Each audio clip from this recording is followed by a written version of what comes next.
भाइयों, सजदे की अवस्था में हमारी दुआ स्वीकार होती है और हम अपने रब के एकदम निकट होते हैं, जैसा कि अल्लाह के रसूल सल्लल्लाहु अलैहि वसल्लम का फरमान है कि अक़रबु मा यकूनुल अब्दु मिन रब्बिही व हुवा साजिदुन फ़अक्सिरुद दुआ। अपने रब के एकदम निकट होता है भक्त जब सजदा करता है, तो इसमें खूब ज़्यादा से ज़्यादा दुआ करो। एक दूसरी हदीस के अंदर है वो अम्मा सुजूद फज्तहिदू फ़िद दुआ, कि सजदे में खूब अल्लाह से दुआ करो, खूब अल्लाह से दुआ करो।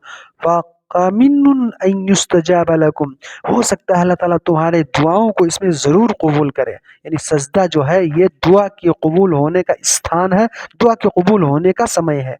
और मेरे भाइयों, सजदा करने का एक और फ़ायदा ये है कि सजदे का जो अंग है उसको आग, नरक की आग कभी नहीं खा सकती।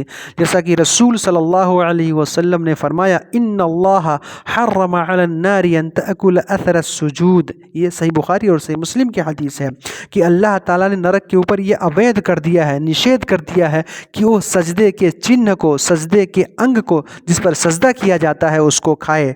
यानी हमारी पेशानी, हाथों के पंजे, घुटने और पैरों के पंजे, जो हमारे सजदे में जो यूज़ होते हैं, जो हमारे अंग जो है, आग उसको नहीं खा सकती। नरक की आग जो है उसको क्षति नहीं पहुंचा सकती।